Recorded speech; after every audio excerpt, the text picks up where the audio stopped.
오늘 우리에게 주신 하나님의 말씀은 구약성경 사무엘하 12장 15절부터 25절까지의 말씀입니다. 구약성경 사무엘하 12장 15절에서 25절까지의 말씀. 이제 봉독하겠습니다. 하나님의 말씀을 경청하십시오. 나단이 자기 집으로 돌아가니라. 우리아의 아내가 다윗에게 낳은 아이를 여호와께서 치심에 심히 앓는지라. 다윗이 그 아이를 위하여 하나님께 간구하되 다윗이 금식하고 안에 들어가서 밤새도록 땅에 엎드렸으니 그 집의 늙은 자들이 그 곁에 서서 다윗을 땅에서 일으키려 하되 왕이 듣지 아니하고 그들과 더불어 먹지도 아니하더라. 이래 만에 그 아이가 죽으니라. 그러나 다윗의 신하들이 아이가 죽은 것을 왕에게 아뢰기를 두려워하니 이는 그들이 말하기를 아이가 살았을 때에 우리가 그에게 말하여도 왕이 그 말을 듣지 아니하셨더니 어떻게 그 아이가 죽은 것을 그에게 아뢰일 수 있으랴. 왕이 상심하시리로다 함이라. 다윗이 그의 신하들이 서로 수군거리는 것을 보고 그 아이가 죽은 줄을 다윗이 깨닫고 그의 신하들에게 묻되 아이가 죽었느냐 하니 대답하되 죽었나이다 하는지라.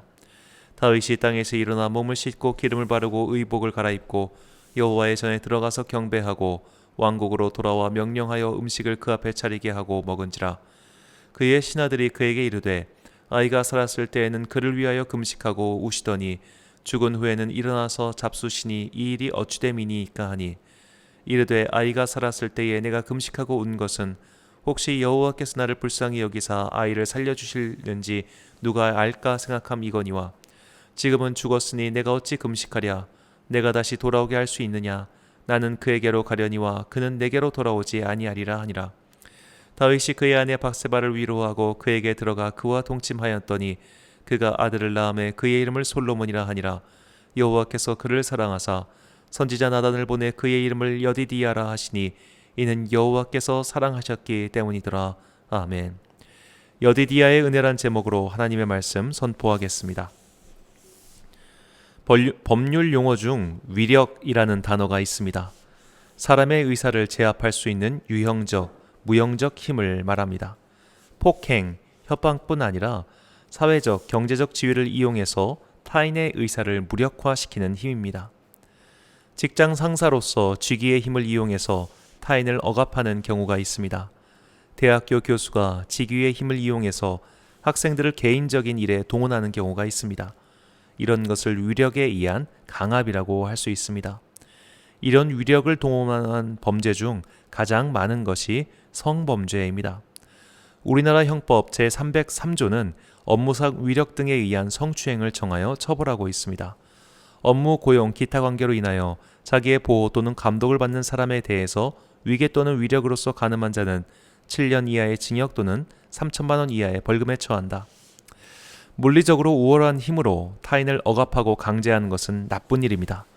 그것만큼 나쁜 일이 사람의 의사에 반하는 행동을 우월적 직위를 이용해서 강요하는 것입니다. 이것은 모두 인간의 영혼을 파괴하는 악한 행위입니다. 그런데 이 일을 안타깝게도 다윗이 버리고 말았습니다. 다윗은 이스라엘의 2대 왕위에 오른 후 활발한 정복 전쟁을 벌였습니다. 군대를 강화하고 국경을 넓혔습니다. 내부를 안정화시켰습니다. 자신을 위한 성도 쌓고 궁도 만들었습니다. 이제 이스라엘은 본격적으로 왕정체제의 국가가 되었습니다. 그리고 다윗은 전제군주가 되었습니다.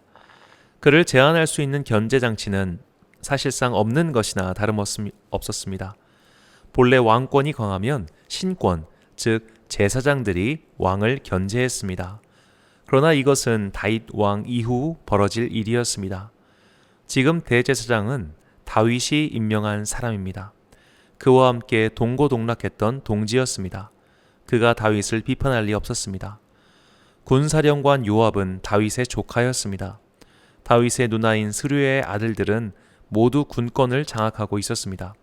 완벽한 중앙 집권이 구축된 것입니다. 다윗의 선왕이었던 사울 왕은 평생을 전쟁터에서 보냈습니다. 그리고 80세가 되었을 때도 전장에 나가서 싸우다가 죽었습니다. 하지만 다윗은 그러지 않았습니다. 다윗은 70세에 죽었는데도 그때의 몸에 기력이 없어서 침대에 누워 있었습니다. 어쩌면 다윗은 젊은 때 엄청 고생하고 30살의 왕위에 오른 이후로는 힘들게 몸쓰는 일은 하지 않았습니다. 그런 굳은 일은 조카인 요압이 알아서 처리해줬습니다. 조카 덕분에 푹 쉴 수 있게 된 다윗은 왕궁 옥상을 거닐다가 저 멀리서 아름다운 여인을 발견합니다. 그리고 사람을 보내 그 여인이 누군지 알아보게 시킵니다. 사무엘하 11장 3절을 세번역 성경으로 읽겠습니다. 다윗은 신하를 보내서 그 여인이 누구인지 알아보게 하였다. 다녀온 신하가 그 여인은 엘리암의 딸로서 햇사람 우리아의 아내 밧세바라고 하였다. 이 엘리암과 우리아는 보통 사람들이 아니었습니다. 다윗도 매우 잘 아는 사람들이었습니다. 왜냐하면 그들은 다윗의 공신, 즉 특별한 공을 세운 30인의 용사 중 2명이었기 때문입니다.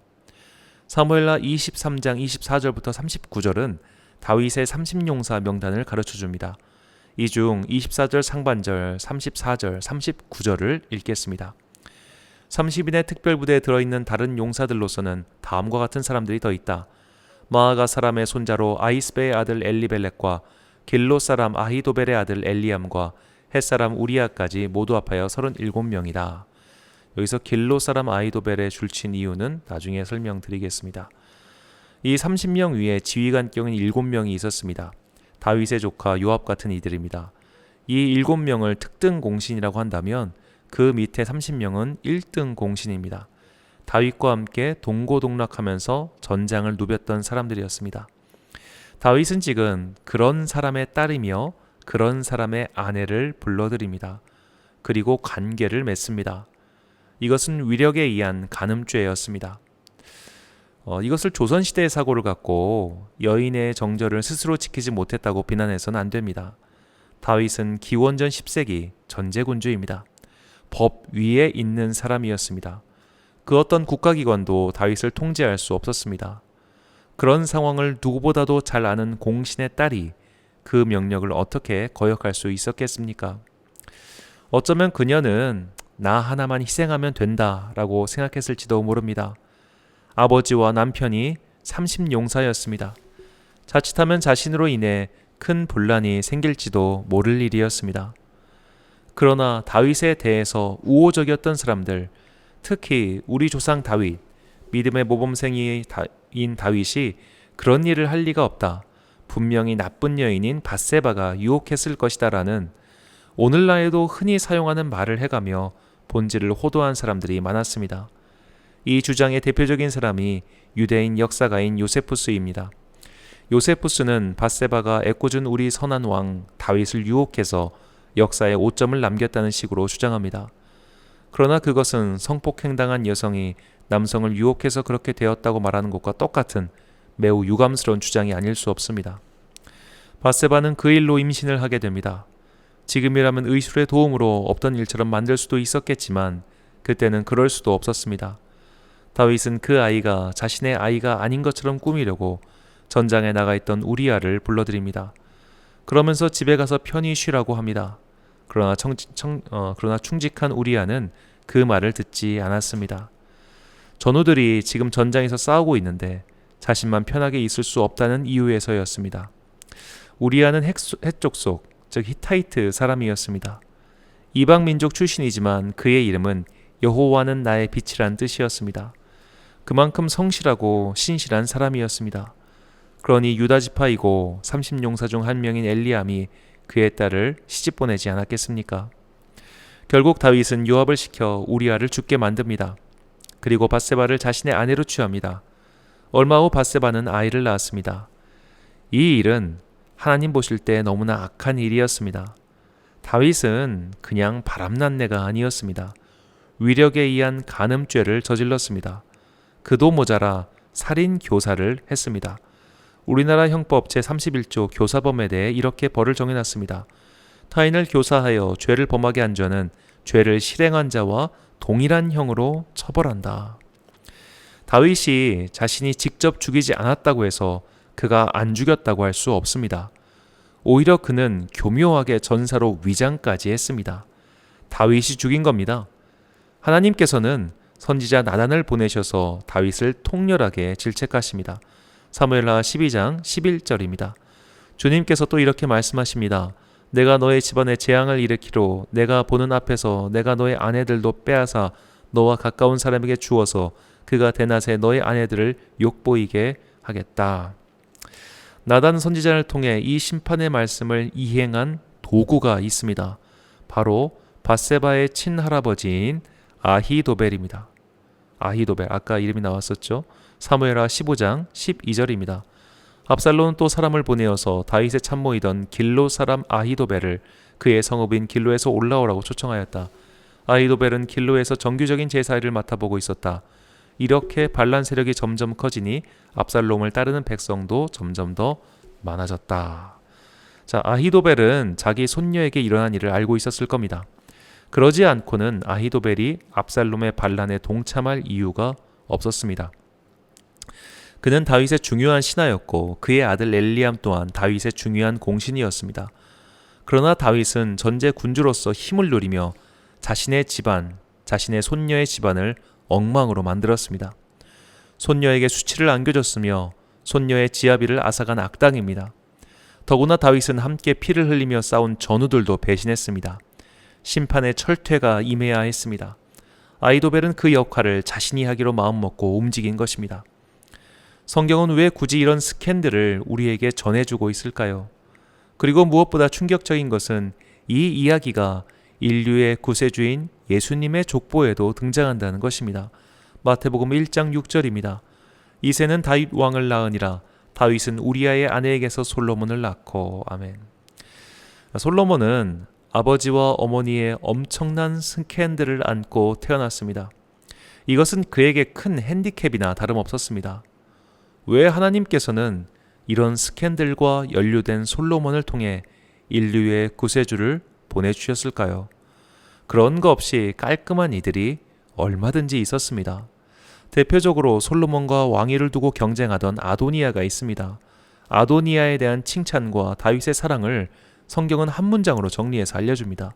열왕기상 1장 6절입니다. 그는 압살롬 다음에 태어난 자여 용모가 심히 준수한 자라. 그의 아버지가 내가 어찌하여 그리하였느냐 하고 하는 말로 한 번도 그를 섭섭하게 한 일이 없었더라. 자, 누가 봐도 왕위를 이을 제목이었습니다. 그래서 다윗의 조카이며 1등 공신이고 군권을 손에 쥔 요압도 그가 다음 왕이 되리라 여겼습니다. 역시 다윗과 함께 평생을 수고한 대제사장 아비아달도 아도니아의 편이 되었습니다. 아도니아는 깨끗했습니다. 스캔들 거리가 없었습니다. 우리도 대통령을 뽑을 때 스캔들 없는 사람을 뽑지 않습니까? 백성들도 그런 사람을 원했을지도 모릅니다. 그에 비해 솔로몬은 태생부터가 스캔들입니다. 솔로몬의 외증조부는 반역자였습니다. 솔로몬의 어머니는 어마어마한 스캔들의 주인공이었습니다. 그런데 왜 하나님께서는 솔로몬을 택하셨을까요? 솔로몬이 왕이 되기 전 하나님께 특별히 예쁜 짓을 한 게 없습니다. 도대체 왜 하나님은 솔로몬을 택하셨겠습니까? 바로 밧세바 때문입니다. 하나님께서는 밧세바를 불쌍히 여기셔서 그녀에게 인생의 소망을 회복시켜 주신 겁니다. 오늘 본문은 다윗과 밧세바 사이에 생긴 아이가 하나님의 심판으로 죽게 된 것을 보여줍니다.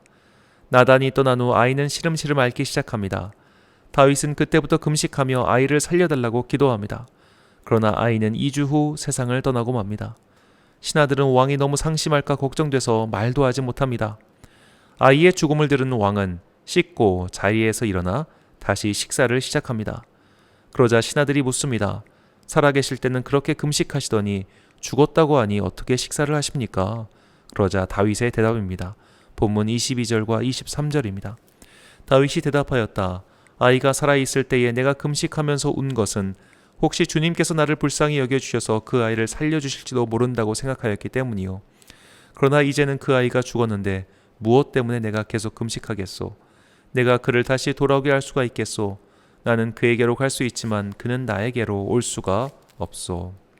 자, 이 대답은 굉장히 냉정한 대답입니다. 자식이 죽었습니다. 짧게 살았지만 여하튼 내 새끼였습니다. 근데 죽었습니다. 그럼 자식이 죽었는데 밥이 목구멍으로 넘어가겠습니까? 살아있을 동안 금식하며 살려달라고 기도하는 것은 너무나 당연한 일입니다. 그런데 자녀가 죽었는데 그걸 하루아침에 훌훌 털고 일어날 수 있다는 건 부모로서 말도 안 되는 일입니다. 가슴 아픈 일이지만 제 지인 중 태어난 지 얼마 안 된 자녀를 주님께 돌려보낸 사람이 있었습니다. 남들은 고작 이 세상에서 태어나서 몇 주 살다가 죽었으니 부모의 상심이 크지 않을 거라 생각했습니다. 하지만 그 지인이 남긴 글을 전 잊을 수가 없었습니다. 내 몸이 너를 기억한다. 너를 출산하고 나서 틀어진 내 골반이 너를 기억한다. 세상에서 살았던 며칠이 아닌 내 몸속에 10달 동안 있었던 너를 잊을 수가 없다. 자, 성경은 어쩔 수 없이 고대의 문서이기 때문에 남성 위주의 시각으로 쓰여진 것이 많습니다. 우리는 아주 적은 부분을 유추해서 사람들의 심정을 이해할 수 있을 뿐입니다. 자, 지금 다윗과 밧세바 중 누가 더 슬프겠습니까? 당연히 밧세바가 더 슬플 겁니다. 다윗은 아이가 죽었다는 소식을 듣고도 밥이 목구멍으로 넘어갔겠지만 밧세바는 그럴 수가 없었습니다. 스스로를 얼마나 자책했을까요? 얼마나 괴로웠을까요? 여자이기에, 어머니이기에 그녀만이 느낄 수 있는 슬픔이었습니다. 이미자 씨가 부른 여자의 일생이라는 노래가 있습니다. 참을 수가 없도록 이 가슴이 아파도 여자이기 때문에 말 한마디 못하고 헤아릴 수 없는 서름 혼자 지닌 채 고달픈 인생길을 허덕이면서 참아야 한다기에 눈물로 보냅니다. 여자의 일생. 자, 이 노래를 부른 이미자 씨는 1941년생입니다. 그녀의 아버지는 일제의 강제징용으로 행방불명되었습니다. 가정 형편이 어려워서 어머니와 떨어져 외할머니 댁에서 살아야 했습니다. 데뷔하고 성공해서 어머니를 만난 것이 무려 22년 후의 일입니다. 그 후에도 이혼 및 자녀와 헤어진 아픔 등 인생의 구구절구절한 일이 참 많았던 분입니다. 이분 인생의 전반기를 담은 영화가 엘레제이의 여왕입니다. 자, 우리와 함께 한 시대를 살고 있는 이분조차도 이런 인생을 살았다면 하물며 조선시대의 여인들은 어떻겠습니까? 그 이전의 시대의 여인들은 어떻겠습니까? 무슨 인권이 있었으며 무슨 소리를 낼 수 있었겠습니까? 아직도 현대에 여성은 목사 한 수가 안 된다고 줄기차게 주장하는 교단과 교회가 있는 걸 생각하면 왕의 위력 앞에서 무참하게 굴복할 수밖에 없었던 밧세바라는 여인의 인생을 생각하면 안타까운 마음이 듭니다. 이런 마음으로 밧세바를 화폭에 담은 화가가 있습니다. 바로 렘브란트입니다. 렘브란트는 밧세바라는 주제의 작품을 3번 그렸습니다. 그런데 주인공은 똑같은데 표정이 바뀝니다. 밧세바의 표정에만 주목해서 그림을 보겠습니다. 왼쪽은 1643년, 그리고 1645년, 그리고 1654년의 작품에 나오는 밧세바의 표정입니다. 자, 이 세 그림은 모두 다윗에게 불려가기 전 밧세바를 그렸습니다. 첫 번째 그림에서 밧세바의 표정은 뭔가를 기대하는 듯한 표정처럼 보입니다. 두 번째 그림은 제목이 다윗의 편지를 읽는 밧세바입니다. 두 번째 그림에서 밧세바의 표정은 좀 긴장한 표정입니다. 그런데 세 번째는 완전히 다릅니다. 밧세바의 표정은 상심에 잠겨 있습니다. 렘브란트는 어째서 같은 주제로 그렸는데 이렇게 차이가 나게 그렸을까요? 첫 번째 작품은 1643년, 두 번째는 1645년, 세 번째는 1654년입니다. 21년 동안 렘브란트의 인생이 깊어졌습니다. 화가로서 성공도 거뒀지만 아내를 잃는 아픔도 있었습니다. 사람들의 쓸데없는 평가와 입방아로 힘든 시간을 많이 보냈습니다. 렘브란트는 고통을 아는 인간이 되었습니다. 그는 더 이상 춘화, 야한 그림 수준의 밧세바를 그릴 수 없었습니다. 그녀의 인생과 고통이 눈에 보이기 시작했기 때문입니다. 남편이 죽고 다윗에게 가기 직전의 심정, 여자이기 때문에 힘이 없었기 때문에 어쩔 수 없다는 그 안타까운 심정이 전해진 것 같습니다. 하나님께서는 밧세바의 마음을 알아주셨습니다. 그래서 그녀의 다음 아들을 그냥 아무 이유 없이 사랑해 주셨습니다. 본문 24절과 25절 말씀을 세번역 성경으로 읽겠습니다. 그 뒤에 다윗이 자기의 아내 밧세바를 위로하고 동침하니 그 여인이 아들을 낳았다. 다윗이 그의 이름을 솔로몬이라고 하였다. 주님께서도 그 아이를 사랑해 주셔서 예언자 나단을 보내셔서 주님께서 사랑하신다는 뜻으로 그의 이름을 여디디아라고 부르게 하셨다. 아멘. 이 여디디아란 이름을 주목해야 합니다. 이 이름은 두드라는 히브리어와 야의 합성어입니다. 야는 여호와입니다. 그리고 두드는 사랑하는 사람, 조카 등의 뜻입니다. 이 두드는 뭔가 사랑하는 대상에게 붙이는 그런 약간 애칭 같은 임의인 듯합니다. 우리말 뉘앙스로 치면 아이고 우리 예쁜 조카 정도가 될 것입니다. 즉 여호와가 사랑하는 사람, 여호와의 조카라고 밧세바의 아들을 불러주십니다. 그런데 이 두드라는 단어를 이름으로 쓰고 있는 사람이 있습니다. 바로 다윗입니다. 그렇다면 여디디아란 이름에는 숨겨진 뜻이 있는 겁니다. 다윗의 여호와, 이 이름에 하나님의 선언이 담겨 있습니다. 아무리 세상이 욕을 해도, 온 세상이 너에게 손가락질을 한다고 해도 나는 너를 떠나지 않는다. 그것이 하나님의 선언이었습니다. 그것은 다윗에게도 구원이었지만 무엇보다 밧세바에게 얼마나 큰 위로였겠습니까? 그녀도 하나님께 부르짖었을 겁니다. 아이를 살려달라고 기도했을 겁니다. 다윗보다 훨씬 더 열심히 기도했을 겁니다. 그리고 오랜 시간 자책했을 겁니다. 내 죄 때문에 아이가 죽었다고 평생의 응어리처럼 남을 수 있었습니다. 남편도 죽고 아이도 죽은 박복하기 그지없는 여자라고, 저주받은 여자라고, 영원히 스캔들의 주인공이 되어 손가락질 받을 인생이라고 그렇게 괴로워했을 겁니다. 하나님은 그녀를 그런 인생으로 끝내도록 하지 않으셨습니다. 그녀를 수렁에서 건져주셨습니다. 이 여디디아의 선언은 너희의 죄에도 불구하고 너희를 버리지 않는다는 선언이셨습니다. 이것이 오늘 우리에게 주시는 주님의 메시지입니다. 우리의 주님이신 예수님께서는 바로 이런 자들의 주님으로 이 땅에 오셨습니다. 예수님은 집 없는 자들의 빛으로 오셨습니다. 예수님은 밤의 어둠을 들판에서 보내야 하는 자들의 빛으로 오셨습니다. 예수님은 믿는 자들의 구원을 바라던 자들의 소망으로 오셨습니다.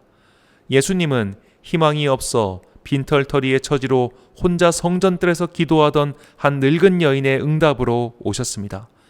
예수님은 모든 상처받은 사람들, 희망이 없는 사람들, 고통받는 사람들, 어둠 속에 헤매이던 사람들의 빛으로 오셨습니다. 그분이야말로 참 빛이며 그분이야말로 참 구원입니다. 위력에 의해 한순간에 인생의 어둠으로 떨어진 한 여인을 주님께서는 그냥 내버려 두지 않으셨습니다. 예수님께서는 예수님의 시대에 밧세바와 같은 여인을 구해주셨습니다. 한 여인이 바리새인과 율법학자들의 손에 의해 붙잡혀서 예수님 앞으로 끌려왔습니다. 부정한 행위를 했다는 죄목이었습니다. 모세의 율법에는 이런 여인은 돌로 쳐서 죽이라고 했는데 당신은 과연 뭐라고 할 것이요? 이것이 그들의 질문이었고 동시에 함정이었습니다. 어디 한번 새로운 해석을 내려봐라, 이런 식이었습니다. 그 율법학자들과 바리새인은 여인의 인생에는 관심이 없습니다. 그녀가 어떤 아픔을 겪었고 어떻게 그런 인생을 살고 있는지에 대해선 관심이 전혀 없습니다. 사람들이 그렇습니다. 스캔들만 파고들 뿐 인생의 고통에는 귀 기울이지 않습니다. 배려도 없고 사랑도 없습니다. 그저 호기심 충족만 있을 뿐입니다. 남의 인생을 몇 글자로 압축하고 난도질해버립니다. 그에게 돌을 던지며 나는 상관없어 라며 방관자적으로 있을 뿐입니다. 렘브란트는 이 여인을 주제로 그림을 그렸습니다. 1644년에 그린 가늠하다 붙잡힌 여성입니다. 제가 이 그림을 봤을 때 오른쪽에 있는 게 원본이고 왼쪽에 있는 게 자른 건데요. 위와 아래의 구도를 확실하게 나눠놨습니다. 그림 상단에 있는 사람은 왕 또는 제사장 같은 높은 사람으로 보입니다. 그의 앞에는 나이 들어 보이는 남성과 여성이 무릎을 꿇고 있습니다. 그리고 예수님 앞에는 끌려온 여인이 역시 무릎을 꿇고 있습니다. 어쩌면 렘브란트는 세상의 제사장, 세상의 높은 사람들은 그저 멀쩡해 보이는 저들을 위할 뿐이지만 실상 저들이야말로 죄인이며 지금 예수님 앞에 끌려 나온 저 붙잡힌 여인이야말로 예수님의 사랑과 은혜를 받을 존재라고 말하고 있는 것 같습니다. 사람들은 스캔들의 대상에게 돌을 던지고 욕을 하지만 정작 예수님을 만나서 구원을 얻는 자들은 그런 사람들입니다. 그렇지 않고 깨끗한 척, 괜찮은 척, 멀쩡한 척하며 제사장 앞으로 나오는 자들은 정작 예수님과 상관없는 자들이라고 그렇게 렘브란트는 이 그림을 통해 말하고 있는 것 같습니다. 멀쩡하고 번듯한 인생을 사는 게 제일 좋습니다. 굳이 죄에 빠져서 혹은 인생의 고통에 빠져서 살 이유가 하나도 없습니다. 굳이 험난한 인생길에 진흙을 묻혀가며 살 필요가 없습니다. 나를 지켜줄 이가 아무도 없는 고와 같은 인생길을 살 이유가 없습니다. 그러나 그런 인생이라고 해서 구원받을 가치가 없는 것이 절대 아닙니다. 주님께서는 더욱 그런 사람들의 편이십니다. 요한복음 8장 11절에서 12절 말씀을 세번역 성경으로 읽겠습니다. 여자가 대답하였다. 주님, 한 사람도 없습니다. 예수께서 말씀하셨다. 나도 너를 정죄하지 않는다. 가서 이제부터는 다시는 죄를 짓지 말아라. 예수께서 다시 그들에게 말씀하셨다. 나는 세상의 빛이다. 나를 따르는 사람은 어둠 속에 다니지 아니하고 생명의 빛을 얻을 것이다. 아멘. 어둠 속에 있어서도 괜찮습니다. 주님의 빛은 그곳에 더욱 밝게 빛날 것입니다. 스캔들의 주인공이어도 괜찮습니다. 온 세상이 손가락질 하더라도 주님은 결코 그러지 않으십니다. 내가 너를 떠나지 아니하고 내가 너를 사랑한다. 너는 나의 조카다. 그렇게 사랑스럽게 불러주십니다. 이것이 대림절 세 번째 주일을 맞이한 우리에게 밧세바의 인생을 통해서 주시는 주님의 말씀입니다. 로마서 8장 33절에서 34절입니다. 누가 등이 하나님께서 택하신 자들을 고발하리요. 의롭다 하신 이는 하나님이시니 누가 정죄하리요. 죽으실 뿐 아니라 다시 살아나신 이는 그리스도 예수시니 그는 하나님 우편에 계신 자요. 우리를 위하여 간구하시는 자신이라. 아멘. 사랑하는 로뎀교회 성도 여러분, 오늘은 예수님의 탄생과 주님의 다시 오심을 기다리는 대림절 세 번째 주일입니다. 주님께서는 말 많고 탈 많은 스캔들의 주인공을 통해서 이 땅에 오셨습니다. 유다의 며느리 다말을 통해서 오셨습니다. 여리고의 기생 라합을 통해서 오셨습니다. 모압 출신의 홀로 된 여인 룻을 통해서 오셨습니다. 위력에 의해 힘없이 끌려다닌 밧세바를 통해서 오셨습니다. 이 여인들은 모두 결혼 생활을 한 번 이상 한 사람들입니다. 요즘 봐도 손가락질은 아니더라도 뒤에서 수근수글 될 만한 사람들입니다. 그들이 살던 때에는 박복한 인생이라고 취급당했을 겁니다. 하지만 하나님께서는 이들을 통하여 구원의 계보를 만드셨습니다. 바로 하나님께서 이들의 하나님이시며 하나님의 아들이시며 하나님과 동일 본질이신 예수님께서 이들을 위한 메시아 구원자 그리스도이심을 우리에게 알려주시기 위해서였습니다. 빛나는 인생이 아니어도 괜찮습니다. 진흙투성이 같은 인생이라도 괜찮습니다. 스캔들의 주인공이어도 손가락질 받는 인생이었어도 주님께서는 그런 이들의 편에 서서 말씀하십니다. 내가 이 사람을 사랑한다고 말입니다. 그는 나의 조카다. 나 여호와는 그를 사랑한다고 비난하는 자들을 향해서 외치십니다. 함부로 남을 비난하지 마십시오. 함부로 남의 인생에 댓글질을 하지 마십시오. 남의 인생에 악플을 다는 것은 악하고 비겁한 일입니다. 하나님은 그것을 결코 기뻐하지 않으십니다. 주님께서 악인의 이를 꺾으시듯 그들의 입과 손가락을 꺾어버리실지 모릅니다. 남에게 가는 시선을, 그 입을 더욱 나의 내면을 향해 가시길 바랍니다. 우리 눈과 판단 기준에 죄인이라고 할지라도 과연 하나님께서 그렇게 보실지는 모르는 일입니다. 세상에서 손가락질 받으며 인생의 고통 중에 신음하고 있는 자들을 위해 우리 주님께서는 이미 오셨고 또 다시 오실 것입니다. 인생의 아픔 중에 있어도 결코 낙담하지 마십시오.